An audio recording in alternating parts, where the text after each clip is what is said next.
Hey friends, let's know about the poem The Castle by Edwin Muir. இந்த ஸ்டோரியோட speaker யாருன்னா one of the soldier. இந்த army எப்படி இருக்குன்னா ரொம்ப லேசியான ஆர்மியாக இருக்குது. இவங்களால் எப்படி அந்த ஸ்ட்ராங்கான கேசல் எனிமி கைக்கு போச்சுன்ற பற்றின ஸ்டோரியை போயமாக கொடுத்துருக்காங்க. ஸோ அவர் எப்படி ஃபஸ்ட்டு ஸ்டாண்ட்ஸாவை ஸ்டார்ட் பண்ணுறாருன்னா, ஒரு நல்ல சம்மரில் நாங்களாம் ரெஸ்ட் எடுத்துக்கிட்டு இருந்தோம். எங்கள் கேசலை நோக்கி எனிமீஸ் வர்றதை நாங்கள் பார்த்துக்கிட்டே இருக்கிறோம். இருந்தாலும் நாங்கள் ரெஸ்டிங்கில் தான் இருக்கோம். எனிமீஸ் தன்னோட பாடி ஃபுல்லாமே வைக்கோலில் மறைச்சிக்கிட்டு எங்களோட கேசல் நோக்கி வராங்க. ஆனால் எங்கள் கேசல் ஸ்ட்ராங்கான கேசல், அவங்களால இங்கே நெருங்க முடியாதுன்னு எங்களுக்கு தெரியும். அதனால நாங்கள் ரெஸ்ட் எடுத்துக்கிட்டு இருந்தோம் அப்படின்னு ஃபஸ்ட்டு ஸ்டாண்ட்ஸால் சொல்கிறாரு. செகண்ட் ஸ்டாண்ட்ஸால் என்ன சொல்கிறாங்கன்னா, வார்னு ஒன்று வந்துட்டாலும் எங்ககிட்ட அவங்களுக்கு ஃபைட் பண்ணுறதுக்கு தேவையான ஃபுட்ஸும் இருக்குது, தேவையான வெப்பன்ஸும் இருக்குது. அதுவும் இல்லாமல் லாட்ஸ் அண்ட் லாட்ஸ் ஆஃப் சோல்ஜர்ஸும் எங்ககிட்ட இருக்காங்க. ஸோ நாங்கள் யாரை பற்றியும் பயப்பட தேவையில்லை. எங்களுக்கு என்ன எனிமீஸ் எங்ககிட்ட வந்தாலும் நாங்கள் ஃபைட் பேக் பண்ண முடியும். ஃபஸ்ட்டு அவங்களால இந்த ஸ்ட்ராங் கேசலை தாண்டி வரவே முடியாது. ஃபைட்டெல்லாம் அப்புறம், ஆனால் கேசலே அவங்களால தாண்டி வர முடியாது அப்படின்னு செகண்ட் ஸ்டாண்ட்ஸால் சொல்கிறாங்க. தேர்ட் ஸ்டாண்ட்ஸால் என்ன சொல்கிறாங்கன்னா, எங்கள் கேசலோட கேட் ரொம்ப ஸ்ட்ராங்கு, வால்ஸ்லாம் ரொம்ப திக்கு, அந்த கேசலோட சர்ஃபேஸே ஸ்மூத்தாக இருக்கிறதுனால யாராலையும் கிளைம் பண்ணி வர முடியாது. அப்படி யாராவது வந்தாங்கன்னா உள்ளே வர்றதுக்குள்ளேயுமே இறந்து போயிடுவாங்க.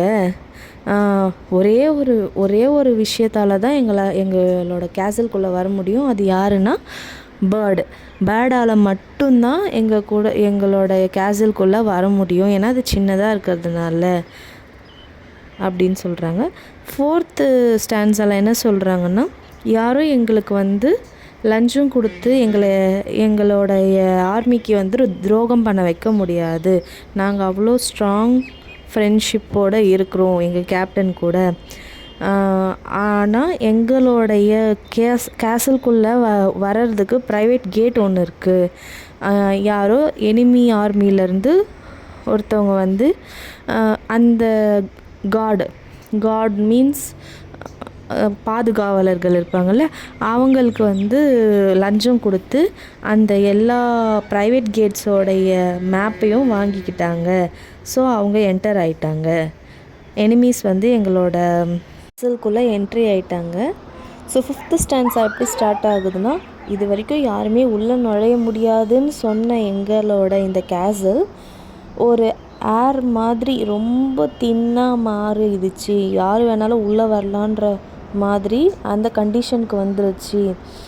எங்களால் அந்த டைமில் ஃபைட் பேக் கூட பண்ண முடியல. இப்படி நடந்துருச்சேன்ற அந்த ஒரு திங்கிங்லே நாங்கள் எங்களோட தோல்வியை ஒத்துக்கிட்டோம். ஒரு மலை போல் இருந்த அந்த கேசல் உடஞ்சி போயிடுச்சு இப்போது அப்படின்னு சொல்கிறாங்க.